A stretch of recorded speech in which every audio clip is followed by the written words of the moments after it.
Vamos lá, gente? Voltando então aos nossos estudos em administração, fechando aí a administração científica para a gente migrar para a teoria clássica e fechar a nossa primeira abordagem.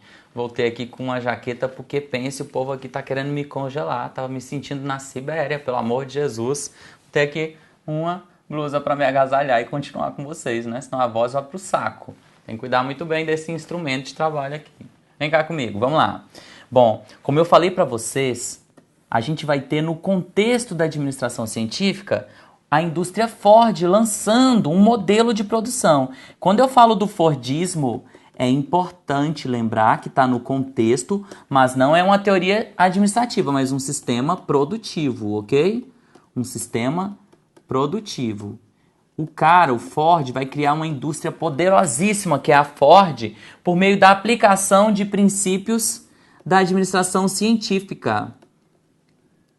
Aplicação do Taylorismo, tá? Ou da administração científica na indústria automobilística. É sempre importante ressaltar que Ford tinha uma produção em massa. E essa produção em massa era padronizada. Pra você ter ideia, gente, o que o Ford fez? Olha só. Ele não inventou a linha de montagem, mas ele aprimorou e aplicou nela tecnologia. E aí a gente tinha as esteiras de produção em que o indivíduo ficava parado e cada um fazia uma parte do trabalho e o trabalho passava pela pessoa. Só que para aumentar a eficiência tudo era padronizado. A pessoa só faria aquilo o dia inteiro, forever and ever, tipo eu fazendo 9-13, 6 horas por dia, 5 dias por semana no TJ, ok? Então a pessoa era especializadíssima. Eu era um mas no 9-13, tá, gente? Só fazia 9-13, mas eu era o cara do 9-13. Apertava 9-13 como ninguém, tá? Então, uma extrema especialização e fragmentação do trabalho. Ford vai aplicar isso na linha de montagem, criando um sistema de produção que vai ser paradigmático para o mundo. E aí, com isso, Ford conseguiu, gente, reduzir a carga horária média dos indivíduos, conseguiu fazer com que eles trabalhassem mais e produzissem mais em menos tempo, aumentando a eficiência, e trouxe prosperidade para todo mundo. Ford ajudou a fundar nos Estados Unidos o American Way of Life. Todo mundo queria trabalhar na indústria Ford. Era tipo TJ, fazer 6 horas por dia, tá bom? Então ele reduziu a jornada média e aumentou a remuneração de todo mundo, porque todo mundo passou a produzir mais e melhor, ok? Aplicando os princípios de quem? De Taylor. Então, presta atenção, a produção dele era em massa e era padronizada. Ele só produzia um tipo de carro, sabe qual? O Ford T. E não era qualquer Ford T não, era o Ford na cor preta, só produzia cor preta, porque a padronização gerava máxima eficiência e produtividade. Aí, Ford tem 3 princípios. Várias provas trocam os princípios de Taylor com os de Ford. Só para recordar quais são os de Taylor. Os de Taylor são planejamento, preparo, controle e execução. Os de Ford são intensificação, economicidade e produtividade. Na intensificação, você nunca deixa de produzir, nunca tem matéria-prima parada, está sempre em processamento. É o que a gente chama de produção empurrada. Com isso, ele aumenta a economia de escala e aí ele gera prosperidade para todo mundo. E as pessoas vão produzir muito mais e melhor. Gente, o Fordismo ele prega aquela prosperidade e cooperação que Taylor já falava e que podem ser sumarizados como princípios do Taylorismo, ok? Então, diferenciem Taylor de Ford, são coisas distintas, ok? Então, para apreciação crítica, para a gente fechar a administração científica.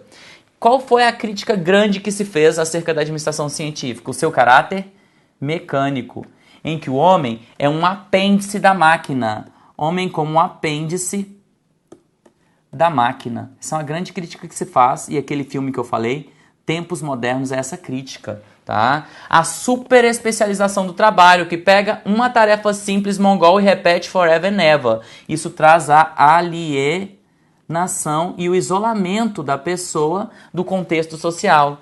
Vai trazer uma visão microscópica do ser humano, porque só avalia o homem do ponto de vista do trabalho. E olha, gente, que coisa mais estranha. Presta atenção nesse ponto.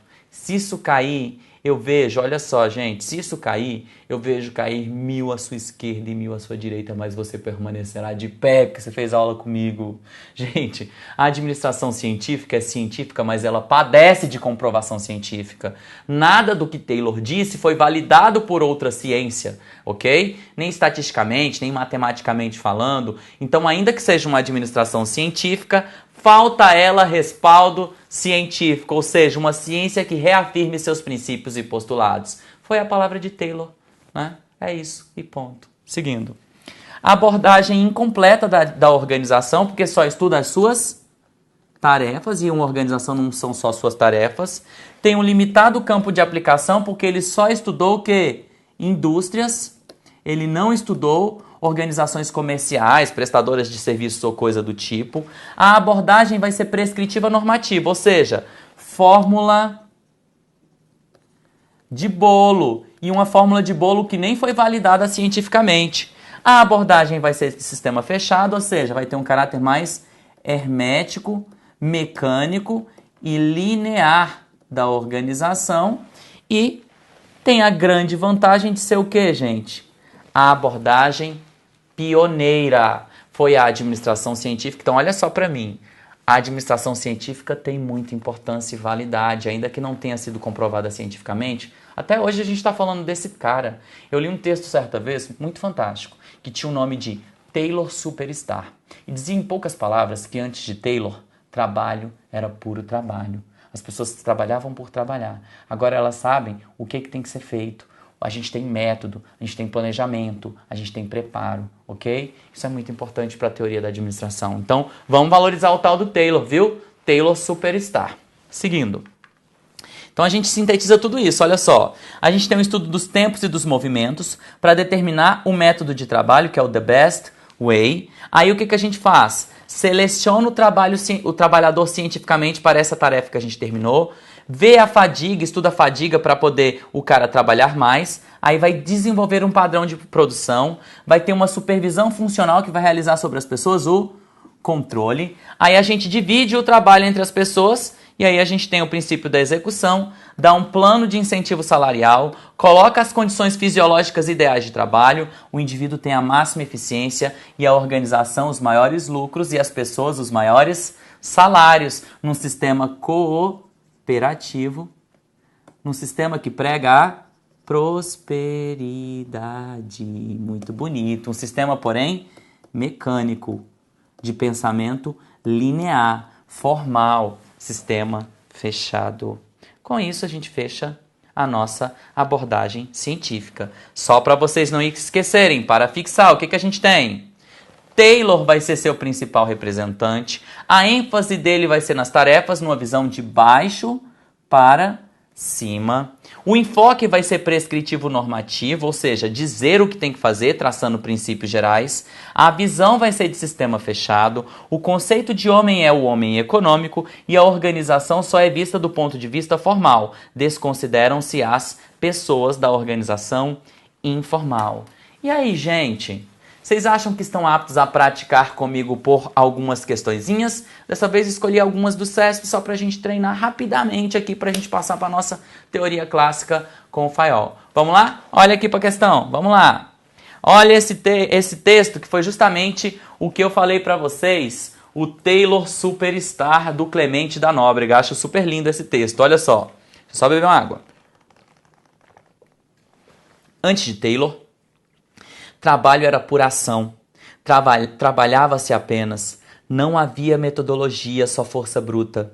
Os gerentes limitavam-se a estabelecer cotas de produção, não se preocupavam com processos, era só o que, não como. O Taylorismo é o germe de todas as propostas que vieram depois para formatar racionalmente o ato de se produzir qualquer coisa, gerar resultados por intermédio de pessoas, ou seja, administrar. Fantástico, né, gente? Adorei esse texto. Olha o texto, o título do texto. Taylor Superstar com adaptações. Tomando como base o texto acima, assinale a opção correta no que tange as ideias propostas por Taylor e pela teoria da administração, da qual ele é representante. Vamos lá. Vamos analisar e ver qual o erro de cada item. A. Em virtude de buscar resultados por intermédio das pessoas, Taylor é considerado representante da escola das relações humanas. Certo ou errado, gente? Claro que é errado. Primeiro, que ele busca resultados, sim, por meio das tarefas, e aí ele seleciona as pessoas para executar essas tarefas. E ele não está na relação humana, mas na administração científica. Errado. A gente até vai estudar, tá? As relações humanas. B.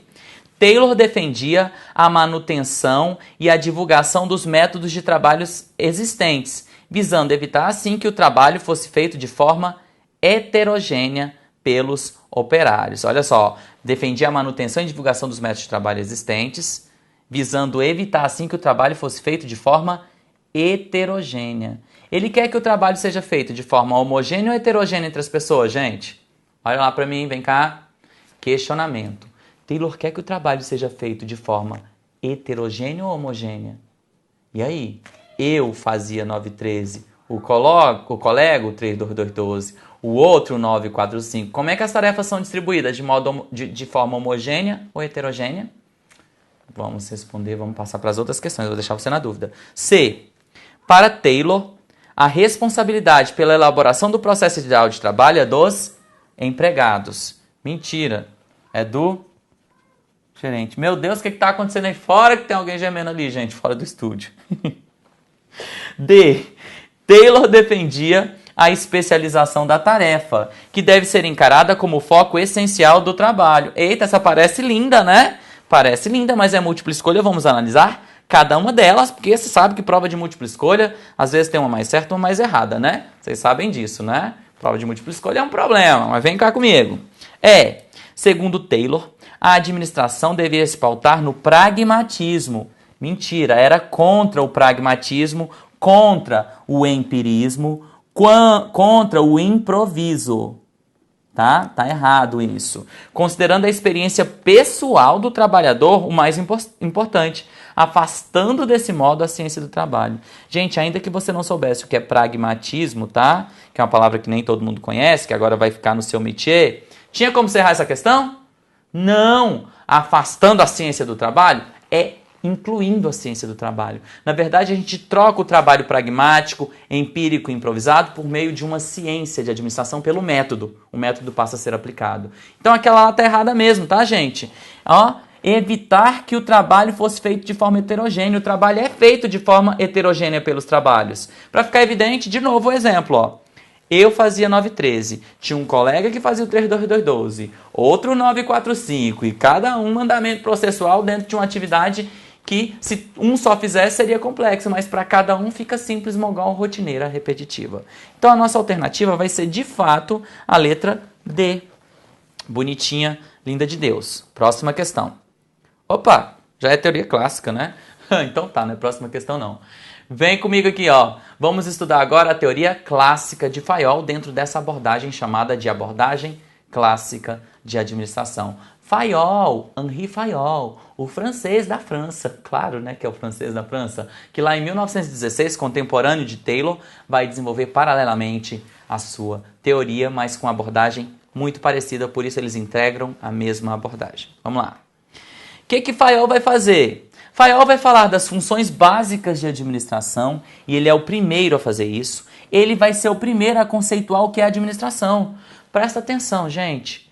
Taylor precede Fayol? Precede. Mas Taylor em momento nenhum falou assim, olha, isso aqui é administração. Não. Ele criou uma ciência? Criou. Mas nem ele sabia que o nome dela era administração. Ele não falou, administrar é isso. Não, ele falou assim, vamos aumentar a eficiência por meio do método, afastar o pragmatismo e o improviso. Vamos aumentar a eficiência e a produtividade, e para isso vamos estabelecer princípios para organizar essa jossa aqui que está uma zona. Ele não se preocupou em falar o que ele estava fazendo, que era administração, mas virou administração em decorrência do estudo dele. Fayol já veio e disse assim, administrar é isso, organizar é isso. Então ele diferiu o conceito de organização do conceito de administração. Ele se preocupou em declarar isso explicitamente, ok? E aí ele vai falar aqui das proporcionalidades entre as funções administrativas, que estão dentro das funções da empresa, e vai traçar de novo, como eu falei, a diferença entre administração e organização, criando pra gente só 14 princípios gerais de administração. Ele é bem mais prolixo do que o Taylor. Pergunta, professor, eu tenho que saber dos 14 princípios de administração? Não, de jeito nenhum. Só se você quiser passar, porque eles caem recorrentemente em todas as bancas. Então você vai ter que saber, ok? Porque você quer passar, né? É isso, vem comigo. Então olha só, o primeiro ponto são as funções organizacionais, tá? É o primeiro ponto que a gente vai estudar sobre Fayol e que é muito importante, muito relevante, tá? Primeiro, ele vai dizer o seguinte, olha só, nós temos 6 funções organizacionais administrativas, a gente tem função técnica, contábil, comercial, de segurança, tá? Então a gente tem todas essas funções, que são as funções de administração, funções de organização. E Fayol vai nos dizer assim, administrar é aplicar o Pó3C no Cefi-Cocote. Entenderam? O que é administrar, gente? Aplicar o Pó3C no Cefi-Cocote. Ai, professor, não entendi. É aplicar funções administrativas nas funções não administrativas. Então, olha aqui para o quadro de novo. Olha só. Eu tenho funções organizacionais. Uma função organizacional, 2, 3, 4, 5, 6 funções organizacionais. Essas funções aqui são administrativas. Portanto, elas são superiores, elas estão acima. E essas são funções não administrativas. Essas funções prevê, organizar, comandar, coordenar e controlar. Pó3C, Pó3C, tá? O famoso Pó3C são as funções clássicas de administração. Então, olha aqui para mim, ó, todo mundo comigo, ó. Prever, organizar, comandar, coordenar e controlar. Pó3C, Pó3C. Para você não esquecer, senão você vai se lascar na prova. Então, todo mundo comigo, olha lá. Prever, organizar, comandar, coordenar e controlar. Pó3C, Pó3C. Professor, você é tão ridículo. Ai, meu Deus, eu sei que eu sou. Mas eu sou ridículo por você. É pra você decorar essa bagaça, que é pra você não errar. Porque tem que ser nessa ordem. Qual a ordem? Prever, organizar, comandar, coordenar e controlar. Pó3C, Pó3C. Pra você não esquecer, tá bom? Então essas são as funções administrativas que são superiores. O que é administrar? É aplicar esse Pó3C nas funções não administrativas que são inferiores, que é o Cefi-Cocote. Ou seja, áreas de segurança, financeiras, comerciais, contábeis e técnicas. Aqui é sem ordem, tá? Sem ordem, mas eu chamo de Cefi-Cocote, que eu acho bonitinho. Porque, né, se tivesse ordem, você ia ter um problema sério com o cocô. Você não ia saber como é que ia fazer com o cocô. Quem vem primeiro, comercial ou contábil? Você não ia ter ideia. Então, para ficar intuitivo, eu crio Cefi-Cocote. Eu acho bonitinho falar, ó, Cefi-Cocote. Segurança financeira, comerciais, contábeis e técnicas. Então, quando é que a gente administra? Quando a gente pega as funções administrativas e aplica nas não administrativas. Então, são 6 funções organizacionais. Administrativas com as não administrativas. E as administrativas têm as espécies de prever, organizar, comandar, coordenar e controlar. Pó3C, Pó3C. Quando a gente chegar na teoria neoclássica, tá? Na neoclássica, desculpa, isso vai ser atualizado, tá? Quando a gente chegar lá, estiver estudando a teoria neoclássica, ela vai criar o PODC, o processo administrativo, mas a seguir cenas do próximo capítulo, tá? Então, Fayol vai trazer isso pra gente. Outro ponto importante da teoria de Fayol, ele diferencia dentro de uma organização o que é linha e o que é staff. Então, presta atenção aqui comigo, gente. Uma organização, você tem 2 tipos de especialização. Você tem uma especialização horizontal e tem uma especialização vertical. A vertical é sempre falando da hierarquia. E a horizontal é de departamentos, setores e ainda linha, staff. Linha é quem manda. Staff é quem recomenda. Linha toma as decisões. Staff assessora para ajudar nas decisões. Então ele vai fazer essa diferenciação. Ele vai criar 2 tipos de organização. A linear e a linha staff. Taylor criou a funcional, tá? Quando a gente for estudar estruturas organizacionais, eu vou retomar isso. Agora, olha a organização linha staff. Olha aqui para mim, olha lá. Aqui eu tenho os órgãos de linha. Olha só. Esse daqui manda nesse, e nesse, e nesse. Quem tá de ladinho não manda nada, quem manda é quem tá por cima, ok, safadinhos? Então esse aqui, a assessoria especial, é um órgão de staff. Como staff, o que ele faz? Só recomenda, adverte, assessora,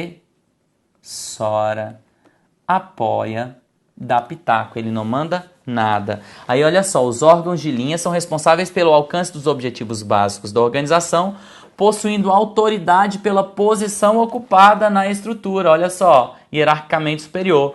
Órgãos de staff são órgãos de assessoria e ligam-se indiretamente aos objetivos básicos da organização através dos setores de linha, e sua autoridade é apenas funcional, porque não comanda nada, só recomenda, assessora, adverte. Os órgãos de staff não possuem autoridade de cargo conferido pela estrutura, porque eles estão de ladinho. Então essa divisão horizontal, tá? Ó, gente, a divisão horizontal é feita aí por linha, staff e departamentalização, que Fayol vai dar origem a isso, tá? Olhando de novo o desenho, olha só. Aqui é um departamento, aqui é outro departamento, aqui é outro departamento. É uma divisão horizontal. Fayol vai ser o precursor do organograma, que é essa representação gráfica aqui que eu estou mostrando, que só mostra a organização formal, e dos departamentos também. Departamento 1, 2 e 3, ou divisão 1, 2 e 3, ok? Olha o que ele fala, portanto, da proporcionalidade das funções administrativas e não administrativas. Prever, organizar, comandar, coordenar e controlar são funções superiores, tomadas nos níveis mais elevados. Tá? E aí o que acontece? As funções não administrativas, elas vão ser maiores nos níveis mais baixos, tá? Então, aqui administrar é quando eu aplico o Pó 3C no C, Fi, Có, Cote. Quais são as funções mais elevadas? As do Pó 3C, ok? Pra vocês entenderem isso aí de maneira bem clara. Bom, um conceito que é muito importante para Fayol e que eu enfatizo, vou frisar, e que ele vai trazer para a gente um bando de implicações, é o conceito de hierarquia, que eu posso também chamar de princípio escalar ou ainda cadeia de comando. Eu sempre vou ter, gente, uma linha de autoridade que perpassa a organização do topo à base. Então, olha aqui para mim. Quando eu falo de hierarquia ou cadeia de comando, eu tenho um princípio escalar. Quem está em cima na estrutura tem mais poder, manda mais. Quem está embaixo manda menos. Todo mundo em uma organização tem autoridade e responsabilidade. Quanto mais acima, mais autoridade e responsabilidade. Quanto mais abaixo, menos autoridade e menos responsabilidade. São conceitos extremamente importantes para a teoria fayoliana. Então, descendo aqui. Isso é uma decorrência da divisão vertical do trabalho, porque você tem aqui a estrutura, você tem a hierarquia, o organograma na cadeia de comando, e o poder vai perpassar essa organização no organograma do seu topo até a sua base. Aí a gente pode até ter um órgãozinho de staff aqui. É ou não é? Então, a gente tem toda a hierarquia na cadeia de comando que a gente chama de autoridade e responsabilidade. Quem está acima tem mais, quem está abaixo tem menos, e quem está de ladinho não manda nada, só quem está por cima, só quem está por cima. Então, em toda organização formal, isso é desdobramento do comando, tá? Em toda organização formal existe uma hierarquia que divide a organização em camadas ou níveis de autoridade. Na medida em que se sobe na escala hierárquica, aumenta o volume de autoridade do administrador. Não só autoridade, como também responsabilidade, que são entre si proporcionais. Então, olha o que acontece, gente. Olha esse desenho, que bonito. Eu achei ele muito legal, olha só. Aqui você tem um chefão que caga nos de baixo, que caga nesses, que caga nesse, e aqui tá você, quando passar no concurso. Todo cagado, mais rap da life, é ou não? Você no MPU? Pense, comigo, trabalhando, colega do teacher, você todo cagado, mas feliz comigo. Talvez eu cague em você, que talvez eu esteja num nível maior quando você chegar lá, né? Aí um dia você sobe pra cagar no de baixo, mas eu vou estar sempre acima pra cagar em você, ok? Tô brincando, gente, eu não cago em ninguém. Eu sou uma orelha seca de nível superior lá, tá? Eu não sou porra nenhuma. Enfim, vamos ser porra nenhuma comigo, tá? Então isso, gente, é o princípio escalar. É o princípio da cadeia de comando. É assim que se estabelecem as relações. Quem tá acima caga mais e tá mais limpinho. Ou seja, tem mais autoridade, mas também tem mais responsabilidade. Quem tá abaixo tem menos autoridade e menos responsabilidade, tá? Só pra dar uma descontraída esse desenho aí, tá? Vamos lá, seguindo. Então a gente tem os diferentes níveis da organização, tá? Lá no topo eu vou ter o nível institucional, que é formado pelo presidente ou pela direção superior. O nível intermediário ou tático, também chamado de gerencial, comandado pelos gerentes. E o nível operacional, que é o nível de supervisores ou supervisão. E aqui, gente, no nível operacional, a gente vai ter execução do trabalho. Aqui, a gente tem a administração, que são as funções superiores do pode ser. Aqui eu tenho as pessoas não administrativas que vão executar as operações. Aqui é o CFI, COT, para evidenciar essa aplicação aí dentro da hierarquia funcional. Então, o que é autoridade, gente? Olha só, olha aqui para mim. Autoridade, segundo o Fayol, é o direito legítimo de dar ordens e de requerer em troca obediência. É isso que traz a teoria de Fayol pra gente. Então, quem está acima da hierarquia sempre vai ter mais autoridade, tem mais direito legítimo de dar ordens, porque ocupou uma posição formal, e requer obediência de quem está embaixo. E aí ele vai ter mais autoridade, mas também vai ter mais responsabilidade. Por exemplo, o PGR, no Ministério Público, né? Ele comanda todo o Ministério Público, todos os ramos, ele é o chefe superior de todos. Só que, gente, ele é a própria instituição. Qualquer merda que acontece no MPU, respalda na DOD, por exemplo, a atual PGR, tá? Agora chegou feriado, fim de semana, recesso, férias, eu saio pra casa e penso assim, vixe, o que é MPU? Nem me preocupo. Essas pessoas nunca deixam de se preocupar. Eu tenho pouca autoridade, mas eu também tenho pouca responsabilidade. Aqui, por exemplo, eu tenho mais autoridade, mas eu tenho muita responsabilidade. Eu tenho que tomar muito cuidado com o que eu falo, porque o que eu falo vira lei, você confia em mim, eu passo essa confiança a você e você contrata querendo a melhor informação possível e uma informação acertada, não é isso? Então a responsabilidade também é grande, tá? Seguindo. Então essa autoridade é alocada em posições formais da organização, não em pessoas. É aceita pelos subordinados, porque não é doido, obedece quem tem juízo, e flui abaixo pela hierarquia verticalizada. Então vem de cima a baixo a autoridade, quanto mais acima, maior. Então, entendemos o sistema de responsabilidade, vamos falar agora, e eu vou mudar um pouco de posição, né, pra gente dar uma variada aí. Você me vê de ladinho, você já me viu de frente, vamos ver de ladinho agora, né? Porque eu sou de ladinho na estrutura, que eu não mando nada, né? Quem manda é quem tá por cima. Vamos falar dos 14 princípios de Fayol, beleza? E eu vou tomar uma água.